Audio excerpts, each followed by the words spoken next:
پہلے تو ایک تو یہ ماسک نے ہماری داڑھی کو کر دیا. پہلی دفعہ جب جناب اسپیکر میں منتخب ہو کر آیا 1988 میں، تو میں یہاں بیٹھا کرتا تھا اور میرے قریب مرحوم سردار محمد خان باروزی یہاں تھے اور مرحوم نواب اکبر خان بگٹی جب قائد ایوان تھے تو وہاں وہ تشریف فرما تھے. ہم اب کتنے سال ہوتے ہیں، کوئی 30 سال سے زیادہ ہوتے ہیں، لیکن بات جو ہم نے اس دن جو ایک سرکاری کمیٹی آئی تھی ہمارے دوستوں کے ساتھ، انہوں نے مذاکرات کیے، اس میں ہم نے دو بات ان کے سامنے رکھی. ایک تو ہم نے کہا کہ ہمارے حلقوں میں بے جا مداخلت مت کریں، اور جو سلوک ٹریجری بینچز کے ساتھ آپ کرتے ہیں یا جو پبلک ڈیولپمنٹ پروگرام میں PSDP میں جو آپ ان کو شیئر دیتے، کم از کم آپ ہمیں بھی دیں. لیکن میرے خیال میں جاب صاحب کے پلے یہ ہماری باتیں نہیں پڑتے. جناب اس وقت جب نواب اکبر خان بگٹی جب چیف منسٹر تھے، مولانا اسمت اللہ فائنانس منسٹر تھے، تو اس وقت PND ڈپارٹمنٹ سے ایک پروفارما آتا تھا جس میں ہم اپنے اسکیمز آئیڈینٹیفائی کرتے تھے، اور اس میں ایک دو چیزیں، مثلا ہم کوئی پریکیورمنٹ نہیں کر سکتے تھے، ہم کوئی گاڑی نہیں خرید سکتے تھے، اس قسم کی بات. لیکن جب نواب صاحب چیف منسٹر تھے، نواب اکبر خان بگٹی، ہمارے حلقوں میں مداخلت نہیں تھی. ایک دن بھی ان کی جماعت نے یا بلوچستان نیشنل الائنس کی حکومت تھی، تو ایک دن انہوں نے بیجا بلوچستان نیشنل الائنس کے ساتھیوں کو ہمارے حلقوں میں انہوں نے سپورٹ نہیں کیا. لیکن اس حکومت کے دور میں انٹرفیرنس کی آپ کیا بات کرتے ہیں جناب، کہ جو ہارے ہوئے لوگ ہیں ان کو ہم سے زیادہ فنڈ دیے جاتے ہیں. ہم لوگ مینڈیٹ لے کے آئے ہیں. اب تو یہ ہے کہ جو بھی ترقیاتی ترجیحات ہو وہ تو ہمارے ساتھیوں کے آئیڈینٹیفیکیشن کے مطابق ہو، لیکن وہ نہیں ہو رہی. اس حکومت کا یا باپ پارٹی کا میں آپ کو بتاتا ہوں کہ اس حد تک انہوں نے مداخلت کی کہ میرے خاندان میں انہوں نے مداخلت کی، میرے بھائی کو ورغلایا انہوں نے، میرے بھائی کو میرے خلاف کیا انہوں نے، میرے بھائی کو میرے خلاف الیکشن میں لڑایا. اس حد تک میں اور بات میں آپ کی خدمت میں عرض کرتا ہوں، اس حد تک کہ کانک میں نے 1992 میں میں نے ایک رورل ہیلتھ سینٹر بنایا تھا. میں نے ڈپٹی کمشنر کوئی گنداوا کے لاشاری ہیں، ان کو میں نے وربلی میں نے کہا، ان کی خدمت میں نے گزارش کی کہ کوئی بھی سرکاری بلڈنگ کسی کا کیمپین یعنی الیکشن کیمپین کا کیمپ نہیں ہوگا. لیکن میرے بھائی کو اس حکومت نے، اسی اسٹیبلشمنٹ نے لا کر میرے گھر کے گیٹ کے سامنے بٹھایا. اسی حکومت نے، اسی اسٹیبلشمنٹ نے کوشش کیا کہ میں اور میرے بھائی ہم لڑ پڑے، لیکن قدرت کا کرنا یہ تھا کہ وہ بیچارے کچھ 400 لوگوں کے ساتھ وہ شہید ہوئے. اور کینڈیڈیٹ بھائی میرے کینڈیڈیٹ باپ کے تھے، لیکن باپ پارٹی نے آج تک کوئی مکھی مرتا ہے، کوئی مکڑی مرتا ہے تو جوڈیشل انکوائری اور یہ وہ فلان، لیکن 400 لوگ دلی گڑھ میں مرے، آج تک کوئی جوڈیشل انکوائری نہیں ہوئی. کور کمانڈر مجھے کہتے کہ داعش ہیز ایکسیپٹڈ دی رسپانسبلٹی. میں سراج کا بھائی ہوں، مجھے کوئی فون نہیں کرتا، کور کمانڈر کو وہ فون کرتے ہیں یا ISI کے سیکٹر کمانڈر کو فون کرتے ہیں کہ جی داعش نے رسپانسبلٹی قبول کر لی ہے. یہ کیا بات ہے؟ اچھا داعش نے کیا یا جس نے بھی کیا، لیکن کم از کم فرض بنتا تھا ایوان کی اس طرف باپ پارٹی والوں پر کہ ان کا کینڈیڈیٹ تھا، کم از کم میرے خاطر نہیں، میرے بھائی ہونے کے ناطے نہیں، کم از کم اپنے کینڈیڈیٹ ہونے کی خاطر کم از کم یہ لوگ ایک جوڈیشل انکوائری، ایک جھوٹ موٹ کا ایک سیشن جج بٹھا لیتے ہیں. کسی جج کو منت کر کے، لیکن نہیں ہوا. وہ آج تک نہ ان کو کوئی کمپنسیشن ملا، نہ جو ہوا. تو یہ سارا ہوا.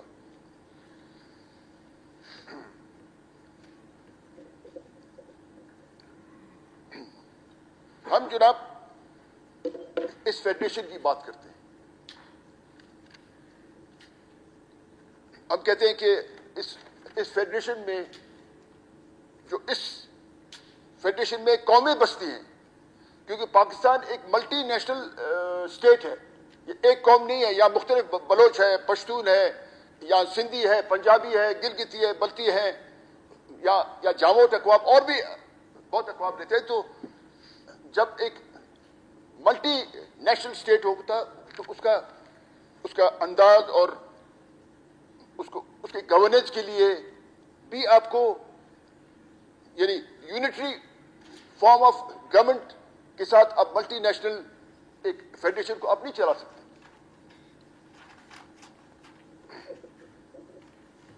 ہمارے ساتھ جو میرے ساتھ ہوا، جو ٹارگٹ کلنگز ہوئی، ٹارگٹ کلنگ کا میں سارا بلوچ عوام، آج کل تو مجھے یہ 4 دن ہوتے ہیں کہ میرے اس طرف سے ایک پانیزی میرے دوست ہے، وہ آئے کہ ان کی طرف سے بھی کڈنیپنگ شروع ہوئی ہے. اچھا، کڈنیپنگ کرتا کون ہے؟ یہ لوگ ہمارے لوگوں سے کرواتے ہیں. ان کو کاٹ دیتے ہیں، ان کو ایک پسٹل کا لائسنس دیتے ہیں، ان کے ایک 125 ہونڈا ان کو دیتے ہیں، اور وہ اغوا بھی کرتے ہیں. اچھا، وہ لوگ کہتے ہیں کہ تم اس کو مارو. اچھا، یہ جو ٹارگٹ کلرز ہیں، یہ ان کے خاطر ایک مارتے ہیں، اپنے خاطر 5 لوگ مارتے ہیں. ان کے خاطر ایک گاڑی چوری کرتے ہیں، اپنے خاطر وہ 5 گاڑی چوری کرتے ہیں. تو آج اس معزز ایوان کی توسط سے میں ان کولیبریٹرز کو، ان چغل خوروں کو میں تنبیہ کرتا ہوں کہ مت کرو، کسی کی بات پہ مت جاؤ،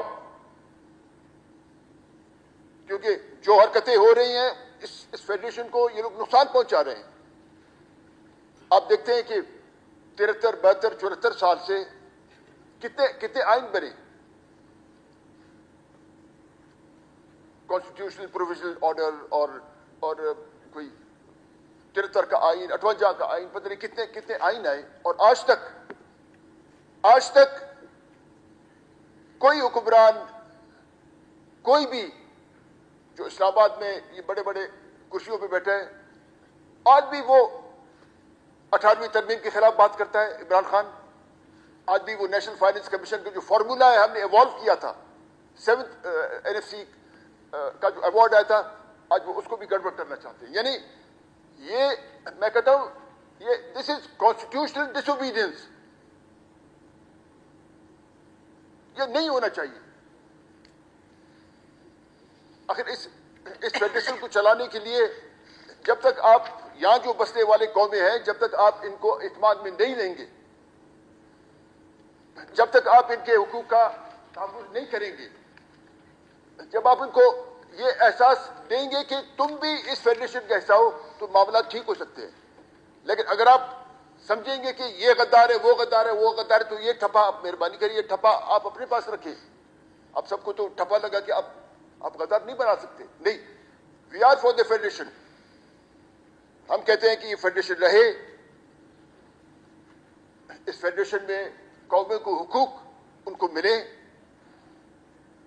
تب یہ فیڈریشن جا کے ایک بہتر شکل اختیار کر سکتا ہے.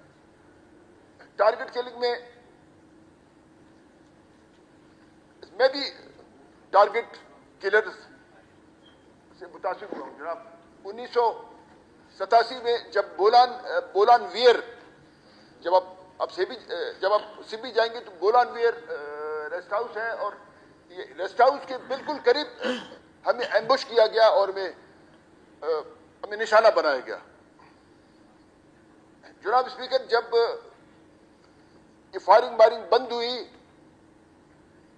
اور اس کے بعد پھر میں اٹھا، میں نے کہا کہ اگر کسی نے گولی چلانی تو میں اٹھ کے اپنی گاڑی قریب میرے سارے ساتھی شہید ہو گئے. میں اٹھا کہ میں نے کہا مجھے بھی کوئی گولی ماری میں بھی اپنے ساتھیوں کے مر جاؤں, لیکن وہ گولی چلانے والے بھاگ گئے تھے اس وقت.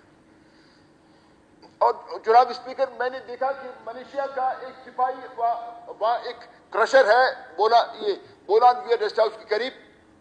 یہ ملیشیا, اس وقت ہم ملیشیا کہتے تھے, آج کل اس کو ایف سی کہتے ہیں. میں نے خود دیکھا وہ سپاہی کوئی 300-400 گز پہ کھڑا تھا, اور جب میں اس کو دیکھ سکتا تھا اس زخمی حالت میں, اس نے بھی مجھے دیکھا. کیا یہ ممکن ہے کہ کوئی 3 دن گارڈ لگا کے بیٹھے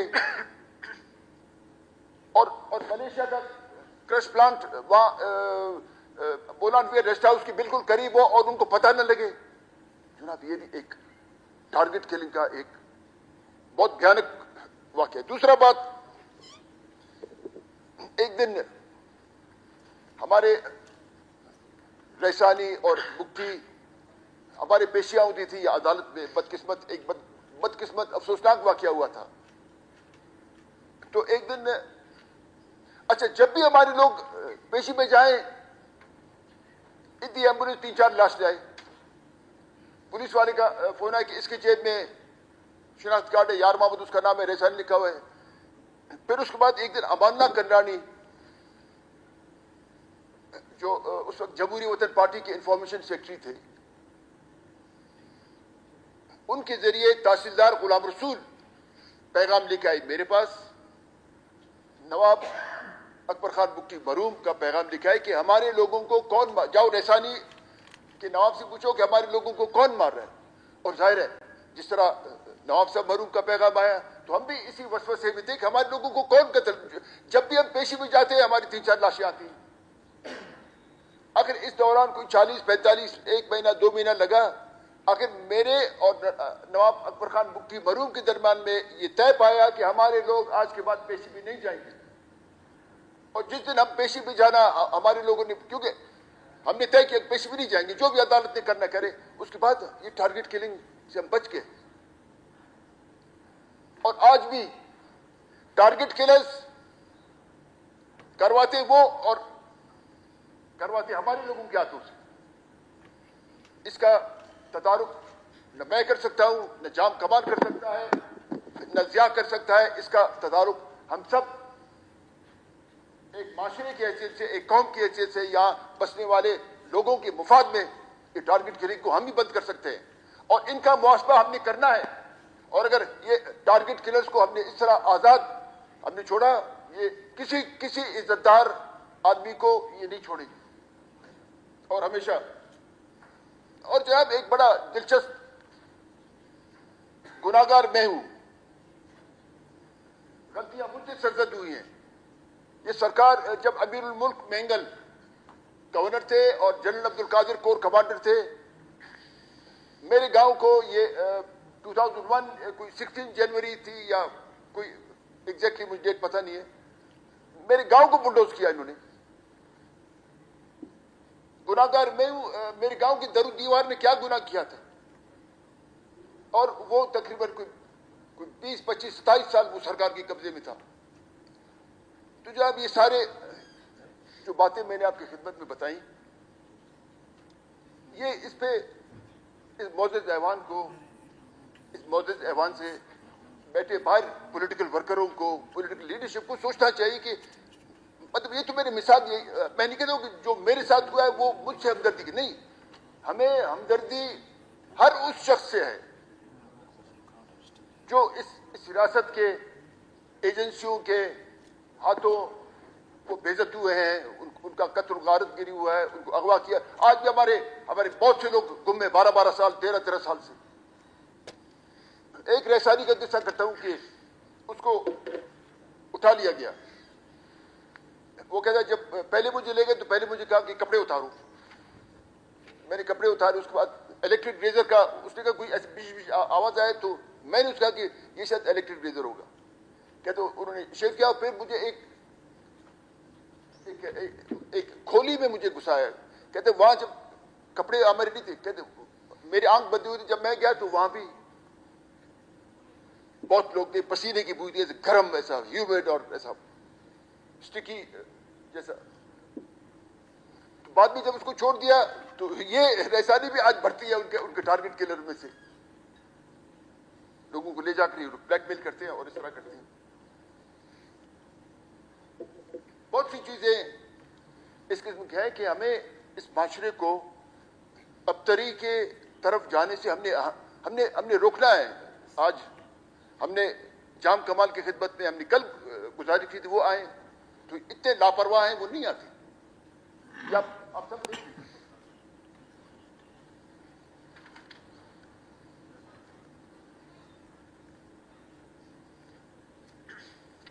جناب، آج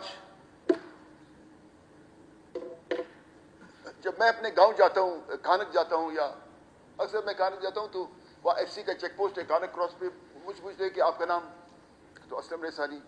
اب کہاں جا رہے ہیں؟ میں اپنے گاؤں جا رہا ہوں. اب یہ کوئی، میں تو محسوس کرتا ہوں کہ جب میں اپنے گاؤں جاؤں، میں تو عام آدمی، یعنی مجھے اللہ نے مجھے ایک منصب دیا ہے، پھر آپ بھائیوں نے اسی معزز ایوان نے مجھے چیف منسٹر بنایا. آخر میں کوئی تو میرا حیثیت تو پہچاننے سے مجھے انکار کیا، کیونکہ استاد دکھائے آپ یہاں سے نہیں جا سکتے. استاد کو صوبیدار میجر، ایک صوبیدار میجر آتا ہے مجھے منع کرتا ہے کہ تم یہاں سے نہیں جا سکتے ہو. یہ غور کی باتیں ہیں.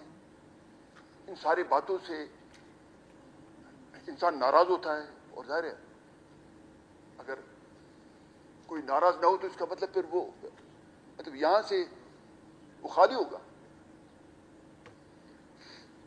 کیوں کروا رہے ہیں؟ آیا ان کے خیال میں کہ یہ جبر و استحباب کا بازار گرم کر کے ہم سب کو دبائیں گے؟ یہ ممکن نہیں ہے. یہ تو اگر آپ دنیا کی تاریخ آپ اٹھا کے دیکھ لیں جناب اسپیکر، ہم پرانی تاریخ سلطنت عثمانی کی بات نہیں کریں گے، ہم رومن امپائر کی بات نہیں کریں گے، ہم ابھی کی بات کریں گے. یہ بلا سوویت یونین افغانستان میں آیا، کیا وہ ٹک سکا؟ نہیں. یہ بلا کا امریکہ ویتنام میں گیا، وہ ٹک سکا؟ نہیں. ابھی 9/11 کے بعد سارا امریکہ کا مائٹ، سارا نیٹو اور یہ وہ سارا اسلامی دنیا گھسا ہوا تھا افغانستان کے اندر. آج امریکہ شکست کھا کے وہاں سے بھاگ گیا ہے. تو یہ معاملات اس کے جو انسانی معاملات ہوتے ہیں، جو انسان کے احساسات، جذبات، انسان کے مسائل ہوتے ہیں، وہ جبر اور استحباب اور بندوق کے ذریعے حل نہیں ہو سکتے. اب یہاں بلوچستان میں انٹرنل سیکیورٹی پہ 50-60 ارب روپے سال کے خرچے آتے ہیں. کب تک؟ یعنی یہ 60-70 ارب، اور یہ ہر سال تقریباً یہ 0.6 اور یعنی 7.62% سے یہ بڑھ رہا ہے. یعنی یہ ایک دن یہ اگلے بجٹ میں یہ IS 100 ارب تک پہنچ جائے گا. ہم برداشت کر سکتے ہیں؟ یا کوئی بھی مجھے بتائے کہ کب تک ہم صرف انٹرنل سیکیورٹی پہ ہم 50-50 60 90 ارب روپے ہم کس طرح خرچ کریں گے؟ کہاں سے لائیں گے؟ یہ اگر کوئی سوچتا ہے کہ یہ پیسے آئیں گے اور اب خرچہ کرتے جائیں گے، کیمپ بنائیں گے، یہ بنائیں گے، جناب میرے خیال میں بہت دیر تک نہ پاکستانی معیشت برداشت کر سکتی ہے، نہ جو لا انفورسمنٹ ایجنسیز ہیں نہ وہ پسند کریں گے کہ وہ وار زون میں اپنے بچوں کو بھیجے، وہاں جو ڈیوٹیز اسائنڈ ہے وہ ان پہ. یعنی ہم سب کو، صرف آپ کو نہیں، حزب اختلاف، حزب اقتدار، اس ایوان سے باہر بیٹھے ہوئے ہمارے مفکر، ہمارے دانشور، ہمارے سیاستدان، ان سب کو اس پہ غور کرنا چاہیے. جناب اس ریاست پاکستان کے بننے سے پہلے جو 23 مارچ 1940 میں جب لاہور میں بدر نیشنل پارک ہے، منٹو پارک ہے، جو بھی اس کا نام ہے، اس میں آل انڈیا مسلم لیگ کا کنونشن منعقد ہوا تھا. اس میں جناب اسپیکر، اس میں ایک قرارداد ایڈاپٹ کیا گیا تھا جس کو 1940 کی قرارداد کہتے ہیں، اور یہاں دفتروں میں اور اسکولوں میں 1940 قرارداد کا بڑا جشن مناتے ہیں. اچھا میں نے کسی سے پوچھا, میں نے کہا اس کو تو پاکستان کے آئین کا حصہ ہونا چاہیے. وہ کہتے نہیں, پریمبل پاکستان کے آئین کا پریمبل جو ہے یہ اس کا, جو اب پریمبل نہ کھانے کا ہے نہ پھینکنے کا ہے, وہ تو کسی کام کا نہیں ہے.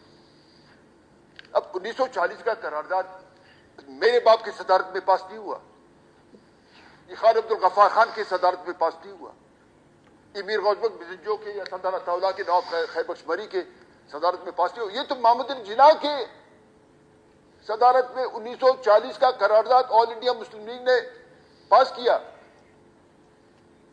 اچھا ویسے تو ہم محمد علی جناح کے اقوال زرین ہر دفتر میں دیکھتے ہیں, پاکستان کے کرنسی بلز پہ محمد علی جناح کی تصویر ہے, لیکن محمد علی جناح اور مسلم لیگ جو کہتے ہیں کہ اس ریاست کا بانی مسلم لیگ ہے, کیا یہ سہروردی, محمد علی جناح, یہ سب عبدالرب نشتر وغیرہ, یہ سب جب اکٹھے تھے انہوں نے اڈاپٹ کیا یہ ریزولوشن, کیا آج اس 1940 کا جو قرارداد اس کا کوئی حیثیت نہیں؟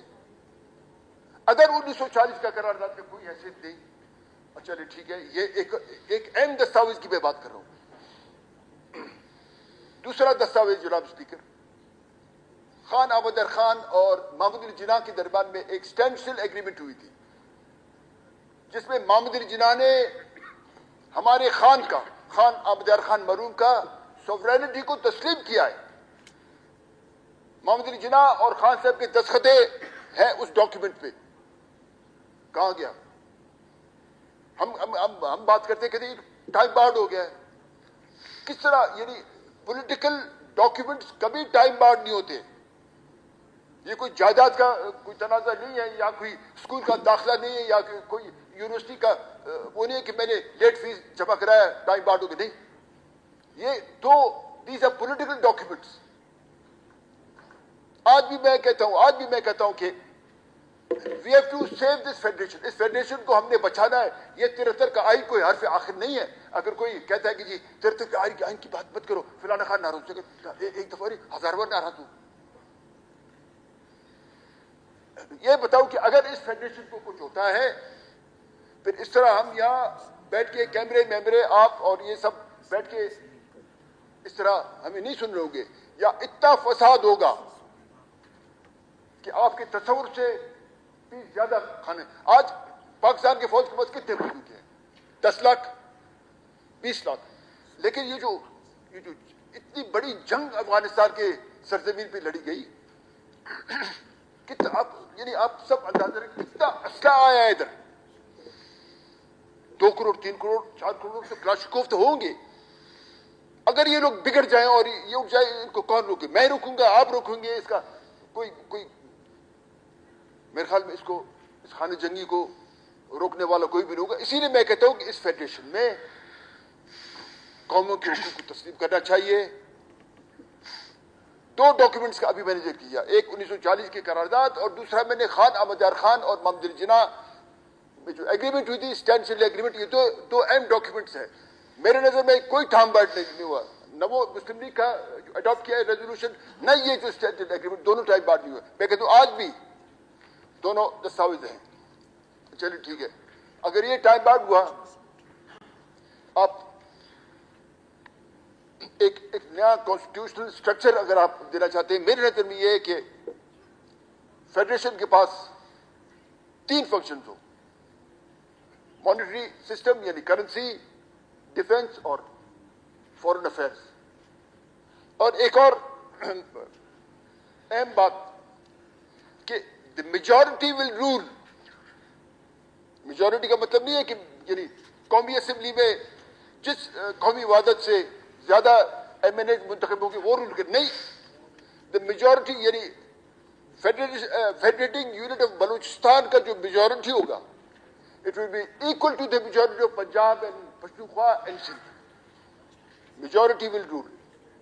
پروپورشنل ریپرزنٹیشن کے مطابق انتخاب ہو, جس طرح اب سینٹ کے الیکشن کرواتے ہیں. تو میرے نظر میں اگر میں پی ایچ ڈی پی اور کورونا کا رونا یہ پڑھوں, اس میں آج میں کتنے دن میں سوچ رہا تھا کہ اگر مجھے موقع ملے ہم کوئی اس ایوان میں سیاسی بات کریں. حالت ہماری یہ کہ پرویز مشرف نے قاضی عدالتوں کو ختم کیا, پرویز مشرف نے لیویز فورس کو ختم کیا, پرویز مشرف نے کوئی دانیال عزیز، پتہ نہیں کوئی کہاں سے آیا تھا، دانیال عزیز نام کا ایک بندہ تھا، انہوں نے ڈی سی او اور پی پی او اور پتہ نہیں کیا کہ میں نے پرویز مشرف کے سارے باقیات کو میں نے ختم کر کے رکھ دیا. پرویز مشرف کیونکہ ایک غاصب حکمران تھا، وہ کوئٹہ آیا، میں نے منع کیا، میں نے ناصر محمود کوسو کو میں نے کہا کہ اس کو منع کرو کوئٹہ نہیں آئے. وہ پھر بھی بضد تھا کہ میں کوئٹہ آؤں گا. جب وہ آیا میں نے اس کو ریسیو نہیں کیا، لیکن پیپلز پارٹی کے جو میرے کیبنٹ ممبرز تھے وہ 5 کے اس کو ریسیو کیا، انہوں نے لنچ بھی کیا. یعنی میں حیران ہوا کہ پیپلز پارٹی تو جمہوریت کی بات کرتی ہے اور ایک ڈکٹیٹر کے ساتھ انہوں نے لنچ بھی کیا اور اس کو ریسیو بھی کیا ایئرپورٹ پہ. تو سارے ایسے معاملات ہیں کہ چھوٹے چھوٹے مجبوریاں آپ کے سیاسی عمل میں ایک مثبت تبدیلی بھی لا سکتے ہیں اور منفی تبدیلی بھی لا سکتے ہیں.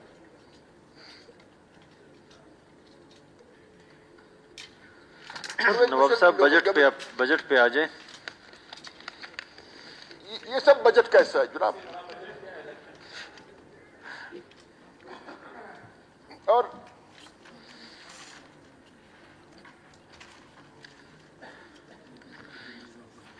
مطلب آپ یعنی جب آپ کا نظام ٹھیک نہیں ہے تو اس کے ایک نہیں پتہ نہیں یہ 73 سالوں میں کتنے بجٹ آئے ہیں. یا لائکنگ اور ڈس لائکنگ کی بنیاد پر آپ نے اٹھا کے سب کو فنڈ. اچھا آج اسلام آباد میں کیا ہو رہا ہے؟ اسلام آباد میں بھی تو یہی رونا ہے کہ سسٹم کو ٹھیک کرو. اور میری نظر میں جب تک پاکستان میں قومی وحدتوں کو زیادہ اختیارات نہیں ملتے یہ معاملات اسی طرح ہی چلتے رہیں گے.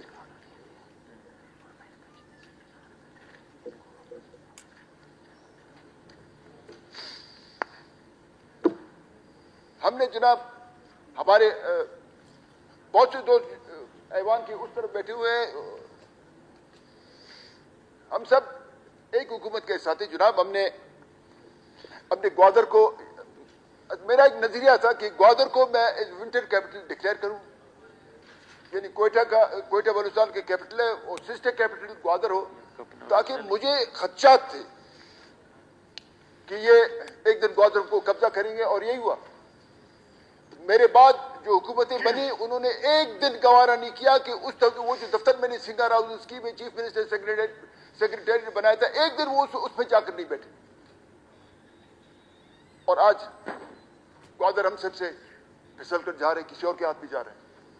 ہم نے پورٹ سنگاپور اتھارٹی، ہم نے ہمارے ساتھی شاید احسان صاحب کو یاد ہوگا، دوسرے ساتھی، ہم نے پورٹ سنگاپور اتھارٹی سے ہم لڑ جھگڑ کے ہم نے اس کانٹریکٹ کو ہم نے ختم کروایا. گوادر پورٹ کے ماسٹر پلان میں نیوی نے زمین قبضہ کیا تھا، این ایل سی نے زمین قبضہ کیا تھا، یہ جو دوسرا عقیل ڈیڈی ہے اس نے زمین قبضہ کیا تھا. وہ زمین ہم نے چھڑوائی. ہم نے کہا کہ ہم آپ کو اور جگہ اور ہندوستان میں ہم نے ان کو زمین دیا.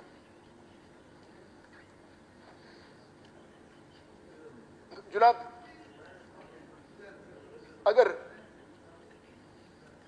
ہم بیٹھیں ایک دوسرے کے ساتھ، ہم ایک دوسرے کے بات کو سمجھنے کی کوشش کریں اور ہم ماحول کو بھی سمجھیں.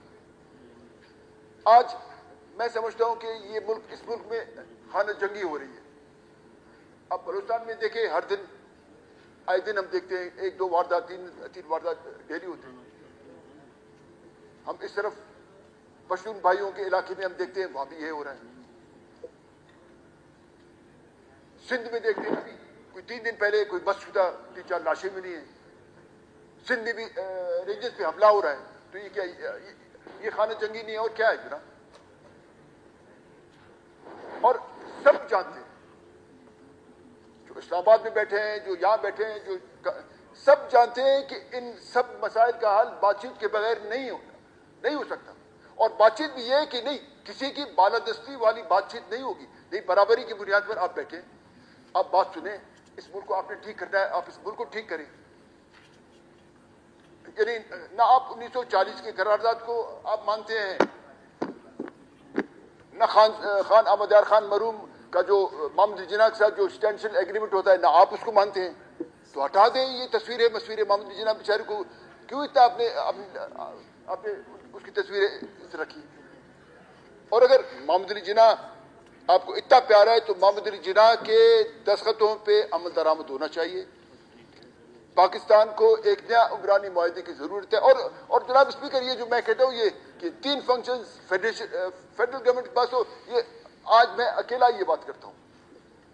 میرے خیال یہ بات پاکستان میں کوئی بھی نہیں کر رہا، میں اکیلا کرتا ہوں اور کرتا جاؤں گا جب تک میرے ہمارے ساتھ ہیں. میں آپ کو مشکور ہوں،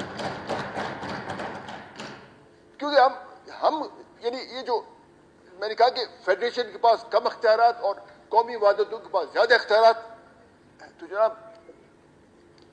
اس فیڈریشن کو زیادہ مضبوط بنانا، اس فیڈریشن میں جو قومیں بستی ہیں ان کو ایک احساس سینس آف پارٹیسپیشن کی، مطلب اس ریاست میں ہمارا حصہ ہے.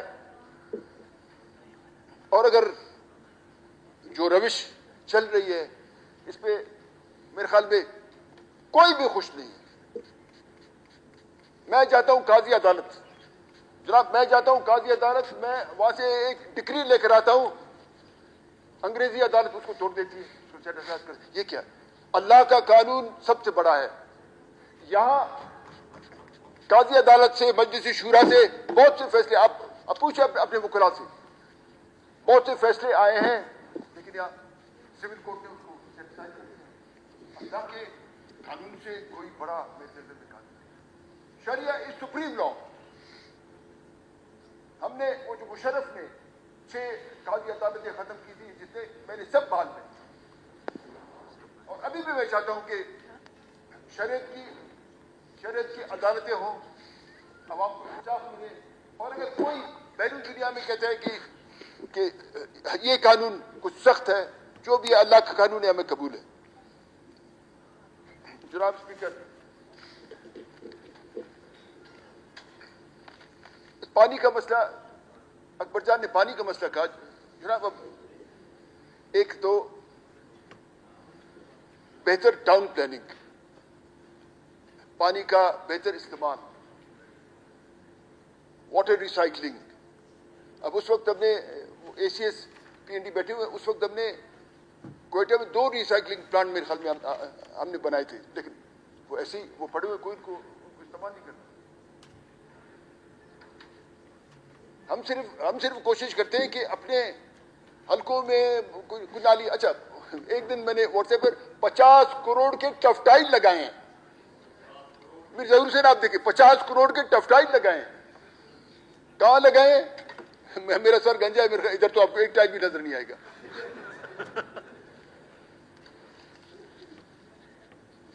ان ساری معاملات کو تو ایک فرد، آپ یا جام کمال ٹھیک نہیں کر سکتے، یا ضرور سے نہیں. ان سب معاملات کو پاکستان کے عوام، اس فیڈریشن آف پاکستان کے عوام، یہاں کے دانشور، اب سب بیٹھے اس معاملات کو ہم ٹھیک کریں. اب PNP کے ساتھ جو 6 نکاتی معاہدہ ہوا تھا، آخری دن تک یہ پرویز خٹک اور یہ اسد عمر وغیرہ یہ سردار اختر جان کے ساتھ جھوٹ بولتے رہے، اور میں خوش ہوں انہوں نے اتحاد کو چھوڑ دیا. کیونکہ اگر یعنی اپنے آپ کو متنازع بنانے سے بہتر تھا کہ آپ نے وہ اتحاد آپ نے چھوڑ دیا. بہت سے معاملات اسی طرح ہوتے ہیں کہ آخر کسی دن آپ ڈسولوژن ہو کے آپ کہتے ہیں کہ بس بھائی اب تو یہ معاملہ ہم سے گزر گیا. اب اور میں ابھی بھی یہ جو بجٹ ہے، اس کو میں کہوں گا بہترین بیکار بجٹ. یعنی ایک صرف بیکار بجٹ ہوتا ہے، یہ بہترین بیکار ہے.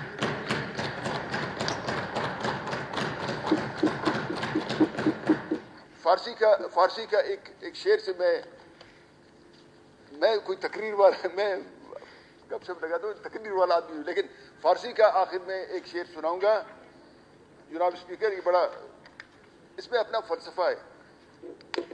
یہ لیاقت ہزارہ ترجمہ کر کے بتائیں گے خالق در سوری کہ گرگے کی بمن شیر دہد گوش بدار گرگے کی بمن شیر دہد میش منست گرگے کی بمن شیر دہد میش منست میشے کی منہ نیش زند ریش منست.